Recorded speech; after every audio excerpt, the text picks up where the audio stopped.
তানিয়া ঝাড়ি দিয়ে চলে গেল। আর ইয়াশ ও তো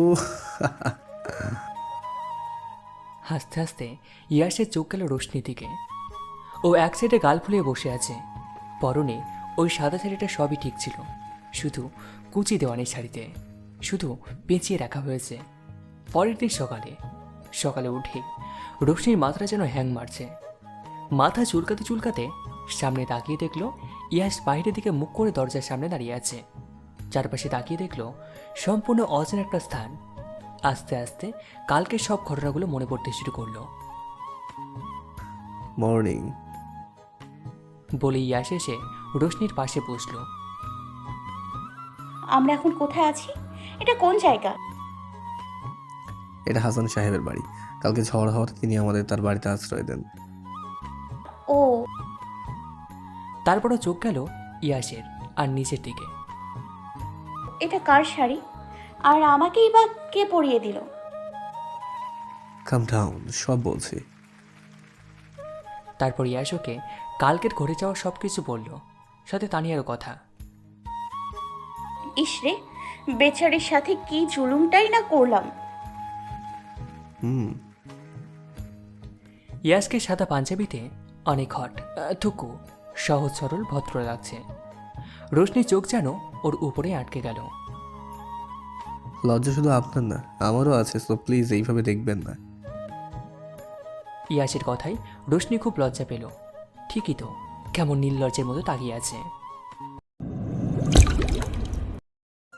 উঠেছেন তাহলে আপনি? কারোর কণ্ঠ শুনে ইয়াস আর রোশনি দরজার দিকে তাকালো। তানিয়া দু হাত গুছিয়ে দাঁড়িয়ে আছে। দেখে বোঝা যাচ্ছে রোশনির উপর থেকে রাগ এখনো কমেনি।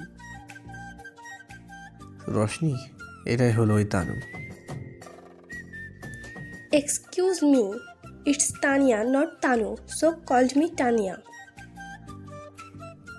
রোশনি ইয়াসের রিয়াকশন দেখে মুখ টিপে টিপে হাসছে। অ্যান্ড ইউ, তুমি জানো কালকে তুমি আমার কি অবস্থা করেছিলে? শুনেছি।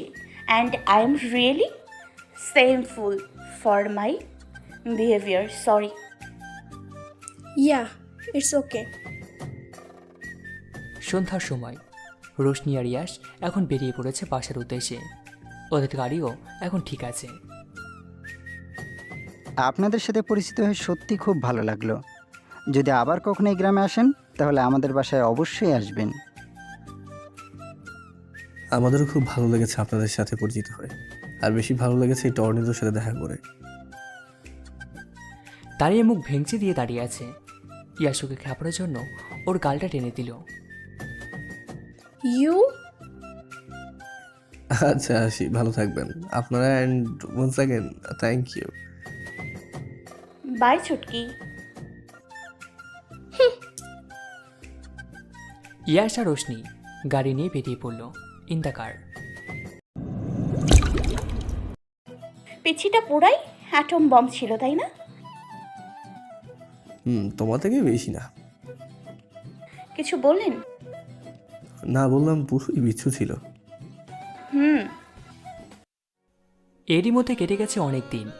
ইয়াস আর রোশনির সম্পর্কটা আরও ভালো হয়েছে। একদিন রোশনির কথা কাটাকাটি হয়েছিল ইয়াসের। সেদিন বাসায় গিয়ে ফোনে চার্জ দিতে ভুলে গেছিল রোশনি। আর বেশি চার্জও ছিল না, তাই কিছুক্ষণ পরেই ফোনটা সুইচ অফ হয়ে যায়। ইয়াস অনেকবার কল দিয়েছিল, কিন্তু ফোন বন্ধ হওয়াতে রোশনি ধরতে পারেনি। আর ইয়াস খুব পেয়ে গেছিল। কষ ওই কয়েকদিনের মধ্যে ইয়াস ওভার পজিটিভ হয়ে পড়েছিল রোশনিকে নিয়ে। তাই ওর বেশি কিছু জানে না ভেবে বৃষ্টির মধ্যে এসে রোশনি বাসার বাইরে দাঁড়িয়েছিল। রোশনিকে অনেকবার ডেকেছিল, কিন্তু ও শুনতে পায়নি, তাই ও বাইরে ওভাবে ঠায় দাঁড়িয়েছিল। বৃষ্টির দিনে বারান্দায় দাঁড়িয়ে কবে খাবে বলে বারান্দায় গিয়ে নিজে ইয়াসির অবস্থা দেখতে পায় রোশনি। বাড়িতে কেউ ছিল না, তাই তাড়াতাড়ি ওকে ভিতরে এনে মুছে দেয় রোশনি। আরও অনেক পাগলামি করেছে। ইয়াস রোশনির জন্য এই কয়েকদিন অনেক সুন্দর সুন্দর সময় একসাথে কাটিয়েছে ওরা। রকিং চেয়ারে বসতে থুতনিতে হাত রেখে এসব আওড়াচ্ছিল ইয়াস। ভাবতেই তার মুখের কোণে হাসি ফুটে ওঠে, কিন্তু পরক্ষণে তা নিমেষে গায়েব হয়ে যায়। তার নিজের উপর প্রচুর রাগ হচ্ছে, চোখগুলো লাল হয়ে আসছে। নিজের কাছে নিজেকে অসহ্য মনে হচ্ছে, মনে মনে ভাবছে। ও নো, আমি কি ভাবছি এসব? না, কিছুতে ওর প্রতি দুর্বল হয়ে পড়লে চলবে না। ওর প্রতি দুর্বল হতে হবে আমার, নইলে আমার এতদিনে করা সব মেহনত বেকার যাবে। নিজের উদ্দেশ্যটা ভুলে গেলে চলবে না। এই কয়েকদিন অনেকটা উইক হয়ে পড়েছে আমার প্রতি। So it's the perfect time to take action. এই তুমি বড়ই বোকা। ভাবলো কি করে সে এত কিছুর পরও তোমাকে আমি এভাবেই ছেড়ে দেবো? কখনো না। তারপর ইয়াশ ওর ফোন বের করে একজনকে কল লাগিয়ে মোবাইল কানের কাছে ধরল। তুমি সব অ্যারেঞ্জ করো। অপর পাশ থেকে কথা হিসাব দিল। হ্যাঁ, আমি আজকের মধ্যেই সব সেরে ফেলতে চাই। অপর পাশ থেকে কথা হিসাব দিল। আজকেটা তুমি দেখে নিও, কালকে আমি চেকমেট করবো। কিছুক্ষণ কথা বলে ইয়াশ ফোনটা রেখে দিল। এবার বুঝবে ইয়াশ আহমেদের সাথে পাঙ্গা নেওয়ার ফল কি হতে পারে। বলে ইয়াশ আবার হাসতে লাগলো। আর অফিস, রোশনি আনমনা হয়ে যেতে অফিসে ঢুকছে। সব কিছু কালারফুল লাগছে। সবার মধ্যে ইয়াশকে দেখছে, মনে হচ্ছে চারিদিকে যেন মিউজিক পাচ্ছে। ওই মাইয়া ওই, হঠাৎ কারো চিল্লানোতে রোশনির ধ্যান ভাঙল। সামনে তাকিয়ে দেখে সানা রেগে দাঁড়িয়ে। কি হচ্ছে তোর?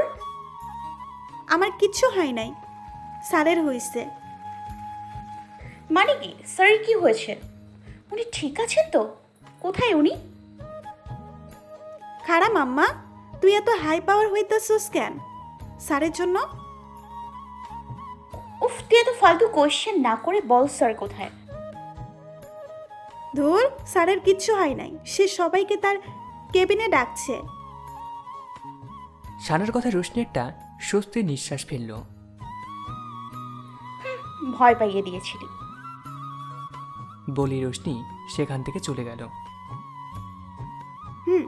दाल में कुछ काला है या तो पूरी दाल ही काली है।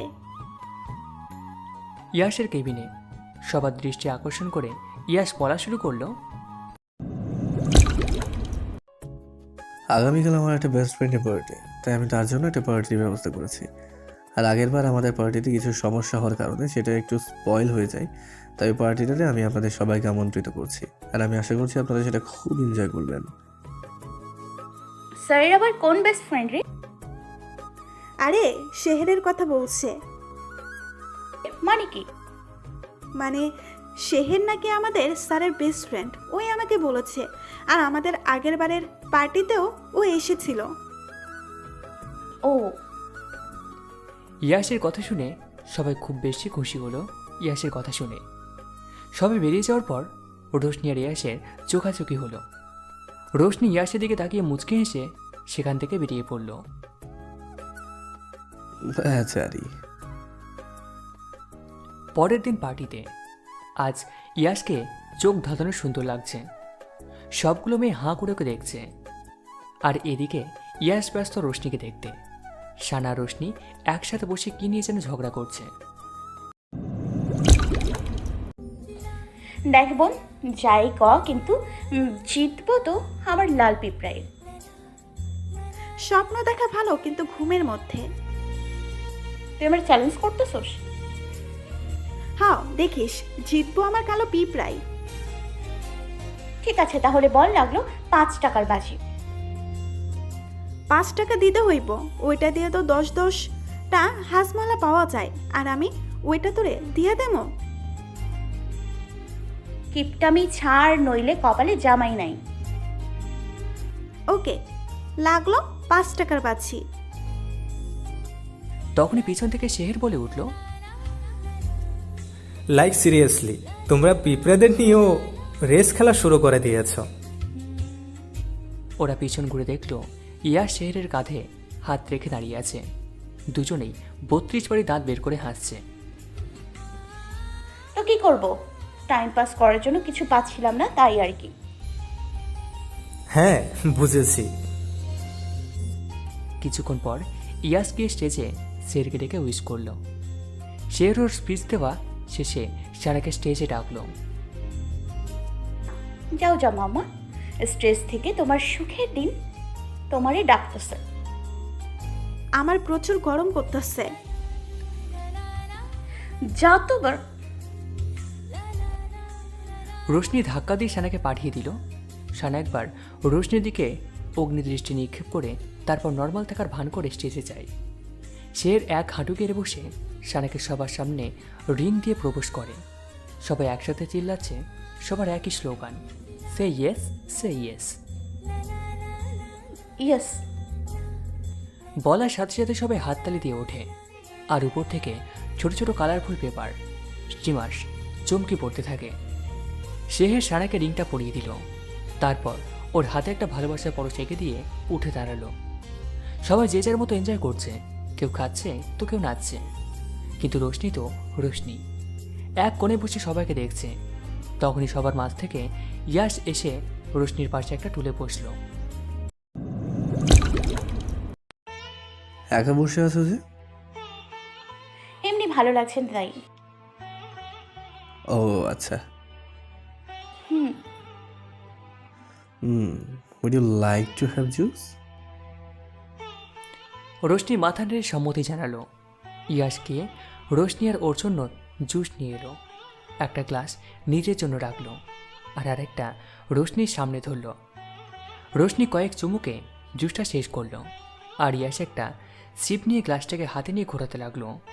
জুসটা খাওয়ার কিছুক্ষণ পর রোশনির মাথাটা যেন কেমন ভো ভো করছে আর মাথায় হাত দিয়ে সেটা বোঝার চেষ্টা করছে।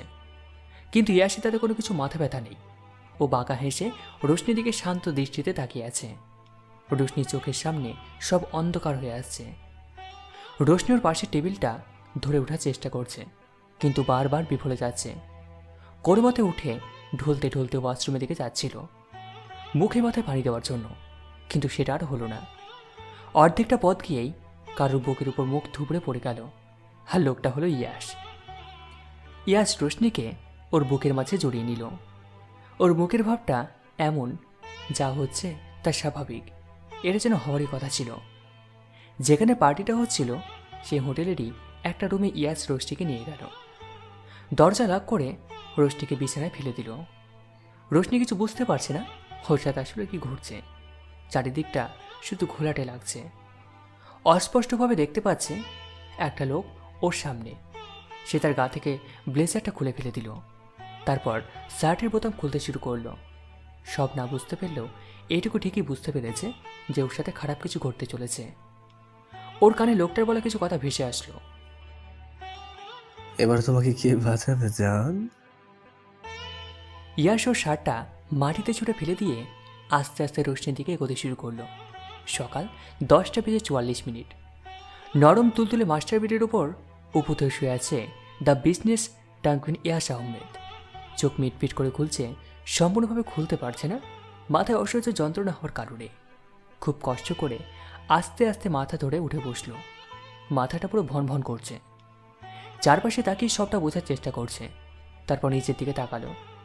শরীরে কোনো কাপড় নেই, শুধু একটা সাদা চাদর দেখেই ভ্রু কুচকালো ইয়াস। কিছুক্ষণ পর কালকে রাতের ঘটনা মনে পড়ল। মনে পড়তেই ধরপড়িয়ে বিছানার অন্য পাশটায় তাকালো, কিন্তু না, এখানে রোশনি নেই। তাহলে কোথায় ও? ইয়াস মাথায় হাত দিয়ে বসে আছে আর কালকে রাতের ঘটনা সব মনে করার চেষ্টা করছে। রোশনির গা থেকে ওড়নাটা নিয়ে ছুঁড়ে মাটিতে ফেলে দিল। তারপর রোশনির দিকে এক পা দুপা করে এগোতে লাগলো। এটুকু মনে আছে। এরপর কি হয়েছিল কিচ্ছু মনে পড়ছে না। হ্যাঁ, সেও হালকা ড্রিঙ্কস করেছিল, কিন্তু ততটা যতটা তারা নিজেকে প্রপারলি কন্ট্রোল করা চায়। তাহলে তার কিছু মনে পড়ছে না কেন? এসব ভাবতে ভাবতে তার কানে কারোর কান্নার আওয়াজ আসে। ইয়াস দেখল নিচে বসে একটা মেয়ে দুই হাঁটুতে দুই মুখ গুজে কাঁদছে। মেয়েটার শরীর শুধু বেডশিট দিয়ে ঢাকা। ইয়াস বুঝতে পারল মেয়েটা রোশনি, আর ও কাঁদার কারণটাও আন্দাজ করতে পারল। ওর না মনে থাকলেও কিছু না ঘটলে তো রোশনি শুধু শুধু কাঁদছে না। ইয়াসের মুখে বিজয়ের হাসি ফুটে উঠল। ও গিয়ে রোশনির পাশে এক হাঁটু ভাঁজ করে বসল। তারপর রোশনির মুখটা উঁচু করে সামনে ধরল। তারপর নিজের অন্য হাতে দুই আঙুল দিয়ে রোশনির মুখে স্ল্যাট করতে করতে বলল, কাজ হচ্ছে, এটা তো হওয়ারই ছিল। দেখো এখন তুমি যদি ইয়াশ আহমেদকে থাপ্পড় মেরে বসে ভাবো যে তুমি এমনি এমনি বেঁচে গেছো, তাহলে তো সেটা তোমার বোকামি, আমার কিছু না, তাই না? কিছুক্ষণ থেমে আবারও বলতে শুরু করলো। মনে আছে একদিন তোমাকে দিয়ে কিছু পেপারে সাইন করিয়েছিলাম, যা তুমি না দেখেই সাইন করে দিয়েছিলে। সেটা লাস্ট পেজের আগের পেজেই ছিল 5 বছরের ডিলারশিপের কন্ট্রাক্ট পেপার। আচ্ছা সব ছাড়ো, কখনো ভেবে দেখেছো তুমি যেদিন পার্টির পরের দিন আমার কেবিনে এসে পেপারগুলোর কথা জিজ্ঞেস করেছিলে, তখন আমি কোনো রিয়্যাক্ট না করি কেন স্বাভাবিকভাবেই তোমার কথা মেনে নিলাম? চলো তোমাকে বলি তাহলে। একটা কথা কি জানো তো, কোনো মানুষের শরীরে শত আঘাত করলেও মানুষটা না ততটা যন্ত্রণা অনুভব করে না যতটা করে তার হৃদয় আঘাত করলে। So what I have done. একটা থাপ্পড়ের জন্য এতগুলো সব করলেন? জেদ, জেদই বলতে পারো। জানো তো, ছোট থেকে যে জিনিসটার উপর আমার নজর পড়ে সেটা যে কোনো মূল্যে আমি নিজের করেই ছাড়ি। আর সেখানে তো তোমার মতো একটা মেয়ে, জাস্ট নাথিং ফর মি। আপনি কি ভেবেছেন এত কিছু করে আপনি পার পেয়ে যাবেন? কখনো না। কথাই বলে না, কার্মা ইজ দ্য বেস্ট। আপনি আপনার প্রতিফল ঠিক পাবেন। রোশনির কথা শুনে ইয়াশ এমন রিয়াকশন দিল যেন রোশনি মাত্র কোনো যোগ পড়ল। ও রিয়েলি? তা কী করবে শুনি? রাস্তায় দাঁড়িয়ে হাতে প্লে কার্ড নিয়ে আন্দোলন করবে আমার বিরুদ্ধে, নাকি নিজের নায়ক নাহিদকে বলবে এসে আমাকে মারতে? শোনো, তোমার নায়ক নাহিদ যদি জানতে পারে যে তুমি অন্য একটা পুরুষের সাথে রাত কাটিয়ে এসেছো, তাহলে ফিরেও থাকবে না তোমার দিকে। আর শুধু কেন, গোটা সমাজ তোমার উপর থুতু দেবে। ইয়াশ এতক্ষণ কথাগুলো ব্যঙ্গ করে বললেও এখন মুখে সিরিয়াস ভাবে নে রোশনি চুলের মুঠি ধরে শক্ত করে বলল, তোর সাহস কীভাবে হয় রে আমার সামনে এই অবস্থায় থেকে উঁচু গলায় কথা বলিস? তুই তোর মিডল ক্লাস মামা আর তোর এই মিডল ক্লাস নাগো, তোদের পুরো মিডল ক্লাস ফ্যামিলিটা আবার চুলটা বাঁকা করতে পারবে না, মাইন্ডেড। বলে রোশনিকে ধাক্কা দিয়ে সরিয়ে দিল। তারপর নিচে থেকে শার্টটা তুলে গায়ের মধ্যে জড়িয়ে সেখান থেকে বেরিয়ে পড়ল। 7 দিন পর। এই 1 সপ্তাহে ইয়াশ একদিনও অফিসে যায়নি। কেন তা সে নিজেও জানে না। ইয়াশ মুখের উপর হাত রেখে বিছানায় আজ্জা হয়ে আছে। কখন থেকে ফোনটা বেজেই চলেছে, কিন্তু ধরার কোনো ইচ্ছা বা মুড কোনোটাই নেই। বারবার বাজতে বাজতে আপনি ইচ্ছাই কেটে যাচ্ছে। আরও কয়েকবার কল আসায় ইয়াশ বিরক্ত নিয়ে গেল কলটা রিসিভ করতে। দেখে তার ম্যানেজার মিস্টার হাতিমের কল। ইয়াশ কল রিসিভ করে কানের কাছে রাখলো। ফোন রিসিভ করার সাথে সাথেই ইয়াশ কিছু বলতে যাবে, তার আগেই ওপাশ থেকে ম্যানেজার বলে উঠল, হ্যালো গাইস, ভিডিওটি ভালো লাগলে একটু লাইক করে দিও আর অবশ্যই কমেন্ট করে জানাও ভিডিওটি তোমাদের কেমন লেগেছে। আর ভিডিওটির পরবর্তী পার্ট খুব তাড়াতাড়ি আসবে, তো যারা এখনও চ্যানেলটিকে সাবস্ক্রাইব করোনি প্লিজ পরবর্তী পার্টগুলো দেখার জন্য চ্যানেলটিকে সাবস্ক্রাইব করে পাশে থাকা বেল আইকনটি প্রেস করে দিও। ধন্যবাদ সবাইকে, আমাদের সাথেই থেকো।